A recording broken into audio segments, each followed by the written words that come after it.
Assalamu alaikum wa rahmatullahi wa barakatuh, and welcome to another episode of Finding Me on the ITV networks. When you do things from your soul, you feel a river flowing inside of you or moving in you. You feel a sense of joy.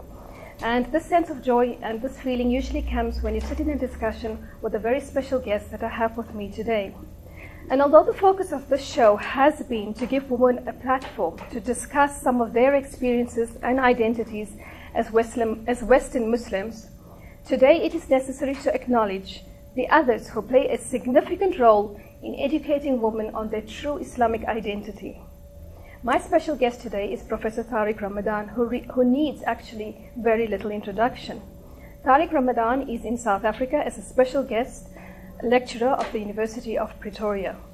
Assalamu alaikum wa rahmatullahi wa barakatuh, Professor, and welcome. Professor, we have a lot of questions, so I would like to get right into it. And the first one that I would like to address to you is that the message that often stems from many of your books and your talks, in it is evident that you feel that Muslims actually have, Western Muslims have an identity problem. Can you elaborate on this? Bismillah ar-Rahman ar-Rahim. Yes, I think that having studied the situation of Muslims in the West over the last 30 years, what is clear is that there is an identity crisis starting with the relationship between the Islamic principles and the cultures of origin, and the cultures that are coming from Africa, North African countries, patriarchal cultures. Yeah. And they have this problem, which is what relates to the principles of Islam, what is really Islamic and what is cultural. And this is the first problem. The second one has to do with the way they are perceived as alien to the Western culture, alien to the European cultures. So they tend to have a defensive attitude, and this is a symptom of a crisis where you are on the defensive. When you define yourself against, but not define yourself from within, in the intrinsic dimension of your identity. So these are two phenomena that are explaining. There are deeper things, but it will take a long time to explain. I think then it relates to what you've mentioned before, where you speak of a self-alienation within the Muslims. Yes, but the starting point before being self-alienation is very much about the lack of knowledge. Very much about the lack of knowledge. If you come from families that experience economic exile because they were trying to survive coming to Europe and coming to the West, it's clear that the parents didn't have a strong Islamic background, and for them to be a good Muslim meant to be a Muslim as we were in the countries of origin. And for the young generations is to question this. In fact, to be a good Muslim doesn't mean to be an Algerian Muslim in France, or a Pakistani Muslim in Britain, or a Turkish Muslim in Germany. It means to be a Muslim relying on principles and being able to be open to cultures. The universality of Islam is very much this, is the universal principles accepting and acknowledging a diversity of cultures. So there is a diversity of cultures that we have to take into account. And European cultures or South African cultures or African cultures are cultures that we can integrate as long as we are knowledgeable about our principles. And then comes the possible or potential alienation, is that when you define yourself through the eyes of the others. So this is when you become and you make yourself the object of the perception and not the subject of your definition. And that way it becomes complex for them as well. And Exactly. Okay, so is it haram then to be a Muslim and have a South African or a Western identity? And are these two concepts irreconcilable, or can they work for you?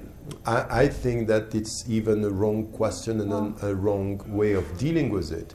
You cannot be but a South African Muslim and a Western Muslim when you live in the West. Now, what is important is to know that when we speak about South African Islam or European Islam or Western Islam, we are not saying that there are many Islams. We are saying there is one Islam as to the principles dealing with a diversity of cultures. Yeah. So South African Muslims are Muslims by principle and South African by culture, and there is nothing wrong. What is important is, in the light of the principles, to take what is good from the respective cultures. Yeah. So what we are in every specific culture is the added ethical value dealing with the culture to reform the cultures for the better. So not everything in the South African culture is good, not everything in the Arab culture is good. We need to reform in the light of our principles. But to do this, you need to have knowledge and confidence. It's just to look and to say, you know, what is the hadith of the Prophet ﷺ says, which is so important, الحكمة ضالة المسلم فهو أولى بها أينما وجدها. So the last property of the Muslim is to look for. It's not only to accept the culture, it's to be curious. It's to have this sense of curiosity towards your own culture and to say, I want to know what is it all about, and I will take from arts and imagination and sense of humor as well. And it's good that you're raising these issues, because at the same time it relates to a sense of understanding and education. And of course, very often I've heard you mention that you speak about emancipation of women, and you say it should be on two levels, one in terms of education and the second one in terms of equity or justice in the workplace.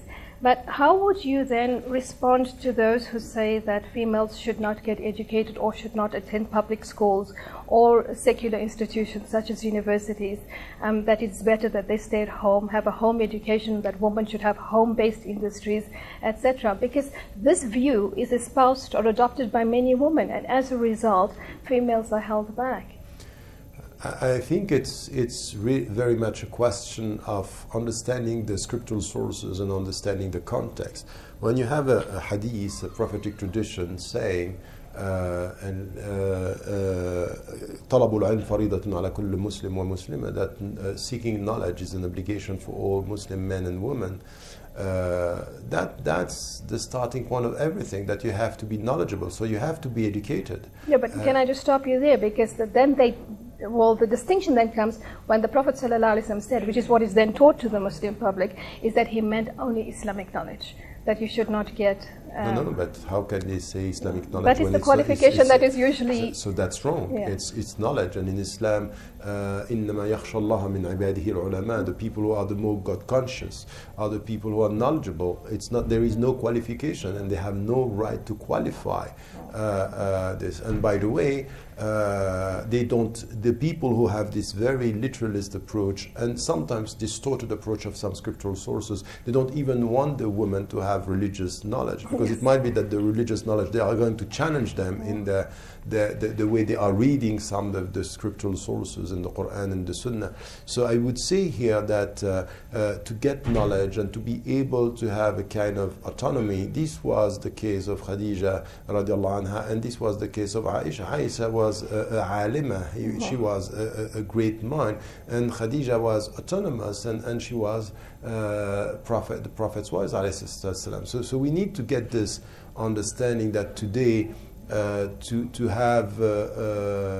get knowledge, to be able also to be active within the society, it's so important for two reasons. First, because this is Islamic, and the second, because there is the contextual reality. So if you are isolated at home and you have your kids going to schools, they will come back to you, and if you don't know anything about the society, what is going to be that? How are you going to educate them? You can't educate in isolation. You educate in an environment. So you have to be knowledgeable. So all the people are saying, you are a woman, you are a mother, you stay at home and you educate our kids. Wow. For which society? In which environment? So there is a contradiction in terms here.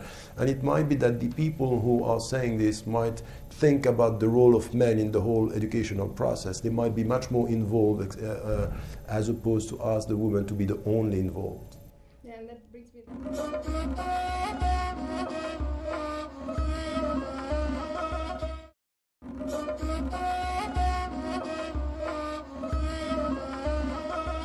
Yeah, and that brings me then to the question, how should Muslims then integrate into their societies? And should they integrate? Because we are often told that we must not integrate, that we are separate and they are separate. I think that the concept of integration was a good one 50 years ago when the processes of living together started. Now it's over. This discussion is not a choice. There is no option here. Wow. You are in a society and you need to do something even more. It's to get a sense of belonging.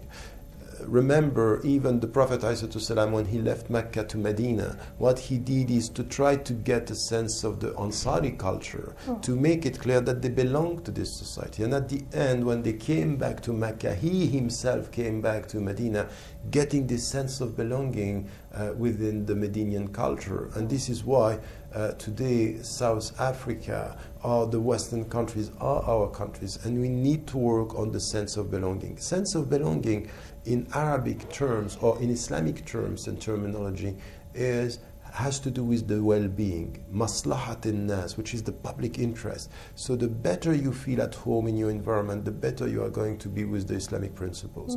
The more you don't feel good, the more the principles are perceived as heavy and constraints on you that you cannot just, it's just something which is separating you from life.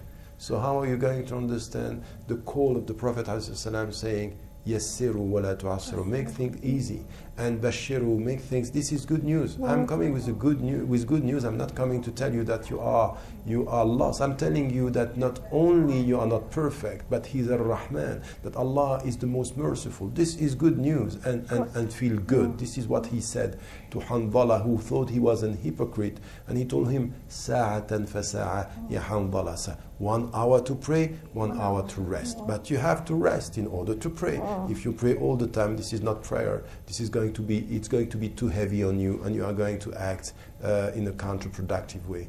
I think that we need to find this balance. We need to find, but integration, the word itself for me, it's problematic. I'm advocating now a post-integration process, which is not only you are at home in this society, but what you have to do is to come to the other verse of the Quran, which is لِتَكُونُوا شُهَدَاءَ عَلَى النَّاسِ. In order for we to bear witness to your message before people, you have to contribute. You should be an added value. It's not to integrate, it's to reform for the better. In ethical terms, not for the people to become Muslims. Your role is not to convert people. Your role is to be the good witness to your message. And of course, by default, you're an ambassador to Islam, because every time they look at you, they see a Muslim identity. Exactly. And so they must say, what is it appealing about this person? Yes, you know the way I put exactly what you are saying now, I put it as, be for the people around you like a question. They look at you and say, what is making her or him act in such a way? And let them find the answer. So added to that, there's a current and predominant discourse, very prevalent in South Africa, that focuses on describing women as a fitna. In most discussions you will see it comes up over and over again. And this is the total opposite message as what was articulated and, of course, experienced and practiced by the Prophet Muhammad ﷺ when he moved away from the negative aspect of women to create a positive light of women as being honored, respected, educated, and, of course, he supported women in many of their endeavors. So how would you then perhaps understand this particular message that's coming from ulama, South African Muslim ulama, who are going back to this discourse of woman as a fitna as opposed to the understanding of woman as something very positive? First, there is nothing in the Islamic tradition that is allowing us to go as far as saying women are fitna or they are a problem within the community. We need to understand the reasons why we have this kind of discourse today. First is coming from patriarchal, traditional discourse, the way this was perceived in the countries of origin. It's all about women being responsible within the family, and if now it doesn't work, it means it's coming from women, the status of women as perceived as secondary class Muslims, and also something which is this kind of perception that they have a lower status, second class Muslims, and not the same status and not the same responsibility. We have to challenge this. but not only by coming back to the scriptural sources, because it's clear that the scriptural sources are giving us a completely different picture of what and how women should be respected within the community. We should try to tackle the problems, and I would say here that it's very important to ask women not to victimize themselves and to come with a deep knowledge of their religion, and now to show through their example that they can be at the same time very clear and very faithful as to the principles and active within the society. This is a challenge, but this is it. What we have now is sometimes women in the name of activism losing principles, and others in the name of principles forgetting about the society. I think the balance is not the easiest way, you know. The middle path, ummatan wasata, it's very nice as, you know, a perception, very difficult as implementation. And because isolating yourself, it's even easier. You don't put yourself in any risk or not face any risk. So I think that women should do this, and we also have to come and not to try to go to a struggle between men and women, and ask men now, let us be serious about the challenges and the contemporary challenges when it comes to family, when it comes to society. Who now, for example, is doing better when they get access to education? Women are doing better. What is happening within family? The absent father. He is only here to come with the authority saying no to things, but not to go along an educational process. What is missing in our families today is not mothers, it's fathers. So this is where we have to come to the problems. And sometimes some are coming back to the scriptural sources and forgetting to look at the problems within the society. And we end up having this superficial discussion about, oh, women are such and such and men are such. I think that it's a question of responsibility, responsibilization in the whole process, and to stop the victim mentality on both sides, so to speak, men and women again, all together.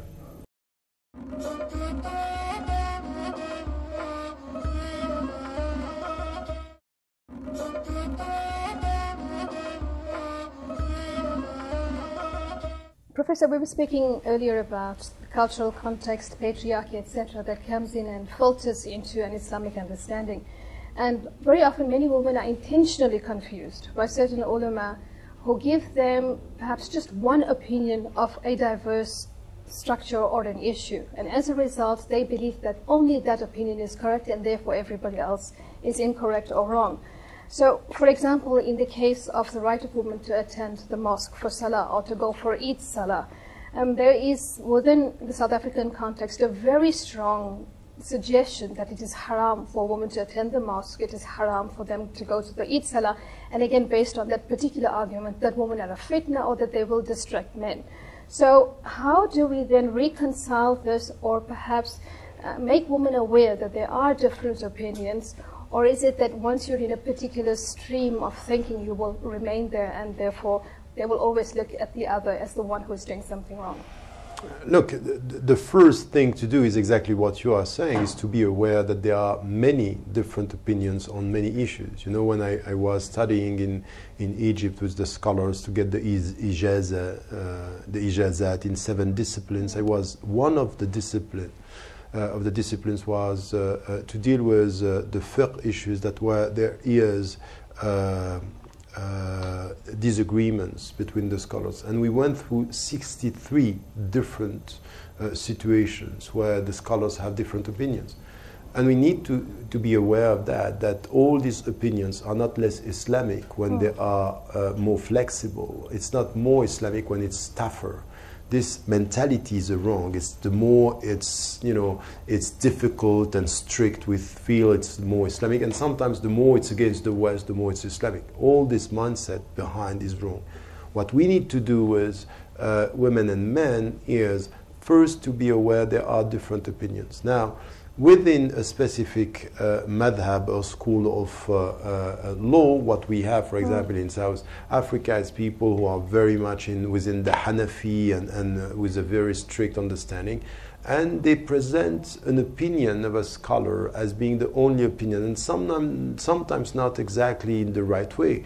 Because there is no scholar saying it's haram to go to the mosque, or it's haram to attend the Eid prayer. It could be mustahab for them, meaning it's preferable not to go, but to say it's haram is wrong. This is one. The second is that even we have this opinion with scholars, you have many others, and the majority of the scholars say it's good for the Muslim women to be and to attend prayers in the mosque. Aisha radiallahu anha was saying, I used to go to pray, and she's talking about two specific prayers by saying during the Maghrib there was still enough light to be seen. So meaning prayer, the Maghrib is at the beginning. And during the Fajr prayer, there was not enough light to be seen, meaning she was going at the beginning as well, which is an explanation and a proof that she was attending the prayer. And we have so many other things. So we need to get this sense that there are many different positions. And now, when you deal with a society in a specific context where there is a majority opinion coming from scholars, coming from a very specific school, to confront them by saying it's wrong is not going to work. But to challenge them by saying there are many other opinions, and in our context it might be that one opinion that worked in a specific context is not the right one now. And we have to rethink our position. This is what women should do. So getting more knowledge, not to put themselves in a situation that this is the only Islamic opinion, to challenge this in a constructive way. It's very important to be knowledgeable and constructive, not only looking for clashes and thinking we are going to change mentality. The more the women are showing that they are attending, that they are active, that they are efficient, and they prove through the efficiency that they are able to be good Muslims as to the principles and effective as activists, the more things are going to move. Inshallah. So then, in this context again, is it, as we have often been told, un-Islamic for Muslims to participate in the political process of their countries? Once again, what you have with this question is some views by some literalists, Salafi literalists, that they think that the political process, even democracy, is not Islamic because the democracy is not in the Quran. We have these views.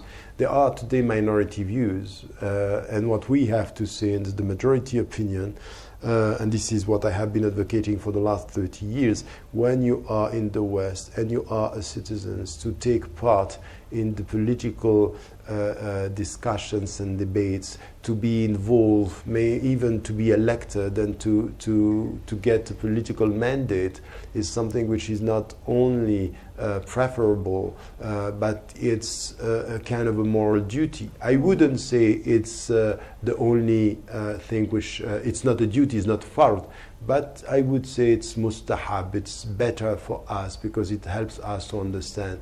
So I wouldn't go for this in a discussion which is halal and haram. It's min al mubah, it's permissible, and it's very, very important for the Muslims to be involved in politics without forgetting their principles.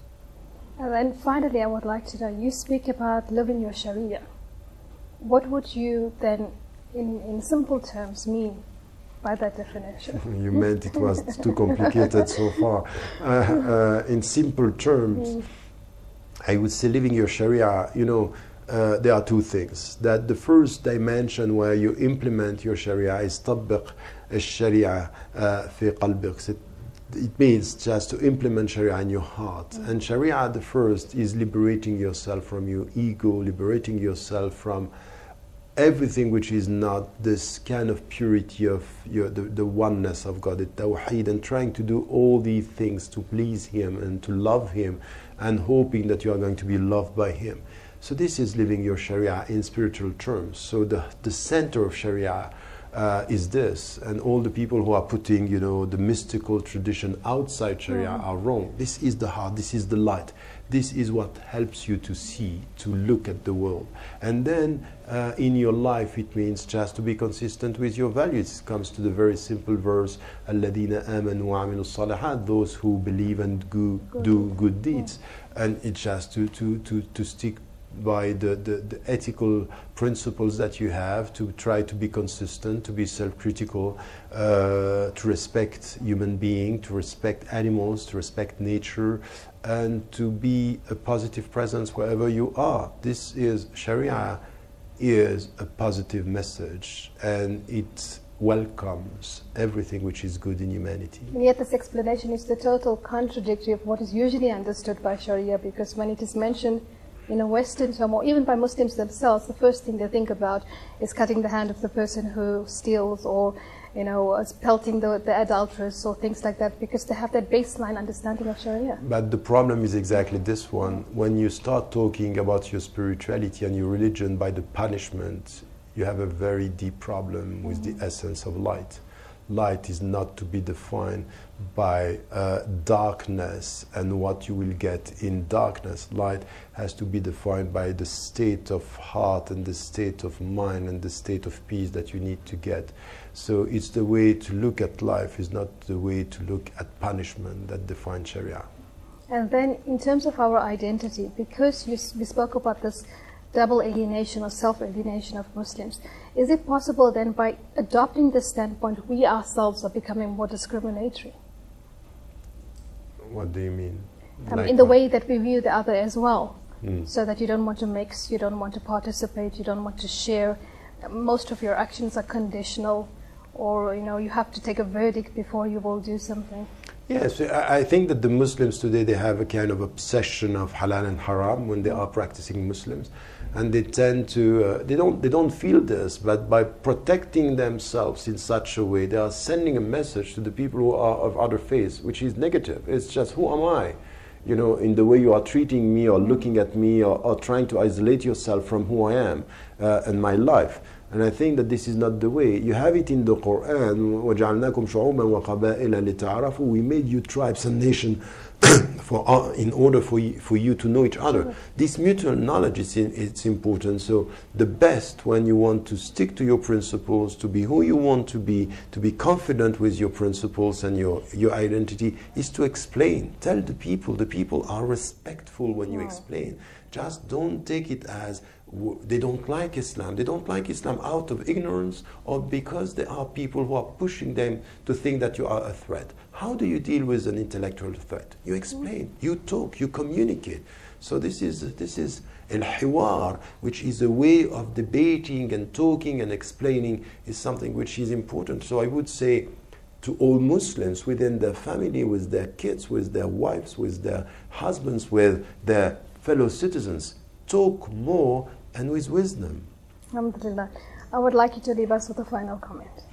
The final comment is this one. I think that all what you have been saying, and upstream from all your questions, at the end of the day, it's very much something which has to do with trying to understand trying to understand what Islam is all about. And what Islam is all about is, first, to be at peace with God. And there are two ways to be at peace with God. Is to be clear about the fact that if you have a disciplined way of life and you are consistent with your principles, you will get this inner peace. And when you get this inner peace, and it's a challenging process, every day you have to start again this struggle in a noble way, is also to look at the people, and before judging, because they are not like you, try to celebrate the dignity of who they are and who they might be. So it's also a way of not being judgmental about what the people were and have been doing with their life, but to be positive about the potential. And this is it. Islam is about this. You might look at your past with sadness. You should look at your future with commitment. Alhamdulillah, Jazakallah khair. And I think it all comes down ultimately also to the individual personality. And so I would like to leave our viewers with this one particular comment, and it says, personality can open doors, but only character can keep them open. So let us try and build a better character. وآخر دعوانا الحمد لله رب العالمين والسلام عليكم ورحمة الله وبركاته.